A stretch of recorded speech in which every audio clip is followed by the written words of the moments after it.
Sir ये टकराव क्यों हो रहा है? किसी भी कानून को चैलेंज करना किसी का भी राइट है और वो जाके चैलेंज कर रहे हैं, तो इसमें सांप्रदायिक माहौल खराब हो जाएगा, इस देश में दंगे हो सकते हैं, ये सब डर और आशंका क्यों? देखिए, अब वो दौर चला गया है, वो सरकारें चली गई हैं जो मुस्लिम पर्सनल लॉ बोर्ड से और इस तरह के संगठनों से डरेंगे, या लॉ एंड ऑर्डर खराब होगा, या इनकी धमकी देने से दंगा हो जाएगा, नफरत फैल जाएगी। अब वो माहौल तकरीबन ख़त्म हो गया है। विकास का, तरक्की का दौर है। बात जो है वो चल रही है, चूँकि मैंने सुब्रमण्यम स्वामी जी को भी पूरा सुना है। हमें एक डिबेट इस बात पर बुलानी चाहिए आदिति, कि मस्जिद को कहाँ, कब, कैसे बनाया जा सकता है और क्यों हटाया जा सकता है। जब तक ये तय नहीं होगा, ये झगड़े ख़त्म नहीं होंगे। अगर इतिहास इस बात की गवाही देता है, लोग इस बात की गवाही देते हैं कि किसी के गुरुद्वारे पर, किसी की चर्च पर, किसी की मंदिर पर आपने उसको हटा करके मस्जिद बनाया है, किसी के घर को कब्जा करके मस्जिद बनाया है, तो इस्लाम तो ऐसी मस्जिद बनाने की इजाज़त ही नहीं देता।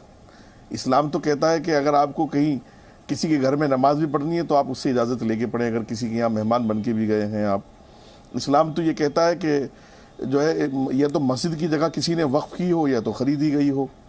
और नबी पाक सल्लल्लाहु अलैहि वसल्लम के दौर से लेकर के और आज तक कोई भी ऐसी मस्जिद इस्लाम ने कबूल नहीं की जिसको ज़बरदस्ती बनाया गया हो, कब्ज़ा करके बनाया गया हो।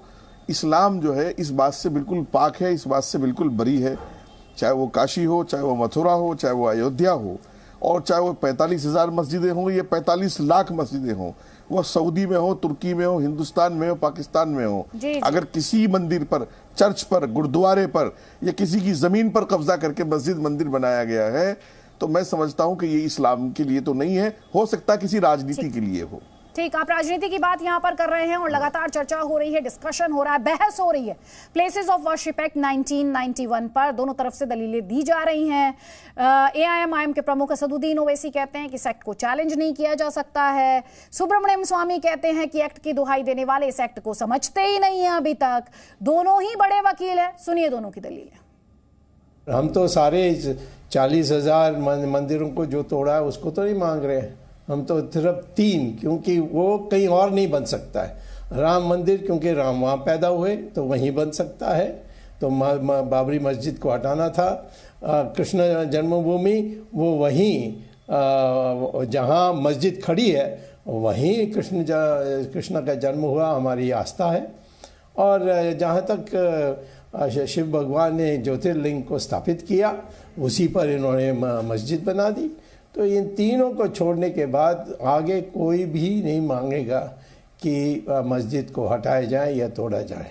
5 जजेस का जजमेंट कह रहा है कि 91 एक्ट अब तो संविधान के बेसिक स्ट्रक्चर का हिस्सा है, तो ये बिल्कुल गलत है। ये तो आप तो फिर से 1948 में जिस तरह बाबरी मस्जिद में मूर्तियां रखी गई थी और उसके बाद दुनिया ने देखा कि क्या हुआ, तो वही हथकंडे, वही हरबे को इस्तेमाल किया जा रहा है दोबारा। और ये सरासर कानून का वायलेशन है, कोर्ट का वायलेशन है। और मैं उम्मीद करता हूं कि योगी सरकार जो है 1991 एक्ट के तहत जो कोई रिलीजियस प्लेस के नेचर को चेंज करने की कोशिश करेगा, उनके ऊपर एफआईआर बुक करे। 3 साल की सजा का प्रोविजन है उसमें। जी, जिस तरह रात के अंधेरे में चोरों ने बाबरी मस्जिद के अंदर मूर्तियां रखी थी, तो उसको हथकंडा नहीं बोलेंगे तो क्या बोलेंगे? बहुत ही अच्छा गांधीयन एक्ट बोलेंगे उसको आप।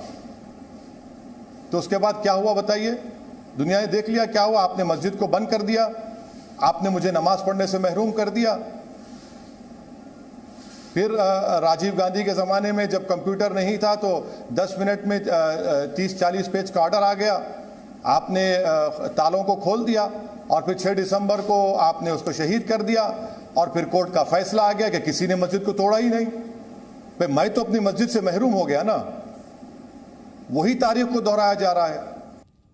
तो अभी असदुद्दीन ओवैसी को आप सुन रहे थे, वो ये कह रहे हैं कि जो देखने को मिला बाबरी के सिलसिले में उसे ही एक बार फिर से दोहराने की कोशिश की जा रही है। वहीं AIMPLB यानी मुस्लिम पर्सनल लॉ बोर्ड, उसके द्वारा भी बार बार यह आशंका जताई जा रही है कि 1991 प्लेसेस ऑफ वर्शिप एक्ट अगर इसे हटाया जाता है तो देश का माहौल, देश में सांप्रदायिक सौहार्द जो है, देश में सांप्रदायिक माहौल जो है वो बिगड़ सकता है। जल्दी से एक कॉमेंट यहाँ पर अजय आलोक जी आपका, और उसके बाद सैयद असीम वकार। देखिए, देश का कोई माहौल नहीं बिगड़ेगा। ये लोग अपनी बातों से देश का माहौल बिगाड़ते हैं, और ये असदुद्दीन ओवैसी की आज की आदत नहीं है। मतलब प्लेसेस ऑफ वर्शिप एक्ट अपने आप में असंवैधानिक है। इसको सुप्रीम कोर्ट में चैलेंज भी किया जा चुका है, अब हियरिंग हो रही है, और custodian of the constitution supreme court है। ऐसा नहीं है कि पार्लियामेंट कोई भी कानून बना दे और वो कानून अगर न्याय संगत या न्याय तर्कपूर्ण नहीं हो तो सुप्रीम कोर्ट उस कानून को चलने देगा। हमारा तो यही मानना है भाई कि 1947 एक्ट कहता है, आज मैं कहने लगूं कि जामा मस्जिद भी हमारी है और मैं सबूत लाके दे दूं, और उसके बाद यही तो वो एक्ट कह रहा है कि आप सबूत भी लाके देंगे तभी वो जगह आपकी नहीं होगी। 1947 का ये यूनिलैटरल एक्ट है, और कौन सा हिंदू हर एक 40,000 मंदिर के लिए कोई संघर्ष हो रहा है। बात यहाँ पे जन्मभूमि की हो रही है, चाहे ज्ञानवापी है, कृष्ण भूमि जन्मभूमि है, राम जन्मभूमि है। ये तीनों बिल्कुल दिल से जुड़े हुए मुद्दे हैं एक बहुसंख्यक समाज के, और ये जेन्युइन मुद्दे हैं। खुद मुसलमान जानते हैं कि नहीं, यहाँ पे ये मंदिरें तोड़ के ये मस्जिदें बनाई गई। पुरातात्विक और ऐतिहासिक साक्ष्य मौजूद हैं उसके प्रति। जिस ढंग से पिछले 1 साल में ये सब डेवलपमेंट हुआ है, एक लोग जान रहे हैं, एक परसेप्शन बन चुका है, तो कोई सांप्रदायिक तनाव नहीं बढ़ेगा।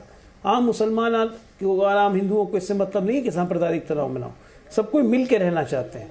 ये जो धर्म के ठेकेदार हैं वो वैसी टाइप के आदमी, और बाकी और सलमान बिर्क और समाजवादी पार्टी जैसे तत्व, ये लोग बिल्कुल सांप्रदायिक माहौल बना के देना चाहते हैं कि देखो मुसलमानों, मैं आ गया हूं तुमको बचाने के लिए। अरे कौन मार रहा है जो वो बचाने आए हो? कहते हैं हमें नमाज पढ़ने की इजाजत नहीं दी बाबरी मस्जिद में। कितने दिन से बाबरी मस्जिद में नमाज पढ़ी जा रही थी भाई? ठीक है, तो कोई तर्क है ये? आपको एक माहौल को विषैला करना है तो आप करते रहिए, आपका एजेंडा वही है, ये जनता जान चुकी है। इस पर सैयद असीम वकार से जवाब लेंगे, लेकिन इससे पहले असदुद्दीन ओवैसी और सुब्रमण्यम स्वामी की एक और जिरह हम आपको सुनाते हैं। ये मैं पूछने चाहता हूं कि जब सुप्रीम कोर्ट ने 1994 में ये कहा कि मस्जिद जो है वो तोड़ा जा सकता है, उसको हटाया जा सकता है, उसका कोई धार्मिक स्थान नहीं है, और टर्की में आप जाकर गूगल में जाकर निकालिए, इतना ही लिखिए कि demolition of mosques in Turkey या सऊदी अरेबिया या कोई भी मुसलमान का देश, वो लिस्ट देंगे लंबा जितना तोड़ा है। जो टर्की का प्राइम प्रेसिडेंट है उससे पूछा गया कि भाई आप इतने मस्जिद को क्यों तोड़ रहे हैं? उसने कहा मुझे सड़क बनाना है, मस्जिद तो कहीं भी बन सकता है। मस्जिद का कोई भी 3 ही पुण्य स्थान है मुसलमानों के लिए, एक है मक्का, दूसरा है मदीना और तीसरा है अल-अक्सा। इसको छोड़कर और कोई भी चीज़ उनके लिए पुण्य नहीं है या धार्मिक नहीं है। 1991 में इसी ज्ञानवापी मस्जिद के लिए हाई कोर्ट ने स्टे दे दिया।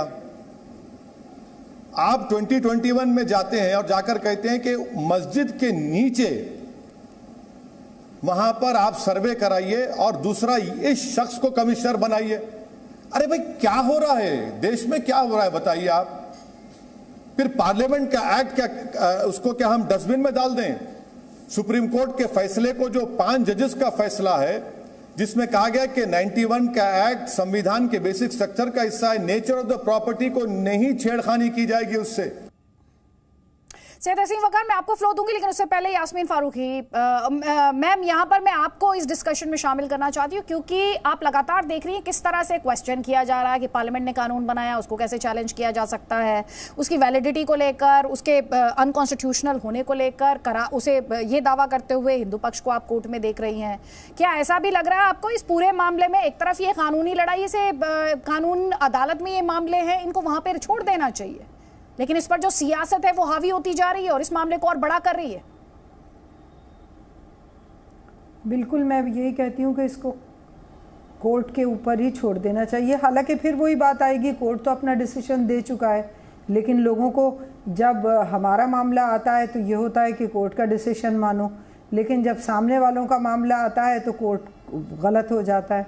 तो देखिए, मैं तो खुद यही कहूँगी कि कोर्ट के डिसीजन का वेट करो, वो ज़्यादा बेहतर।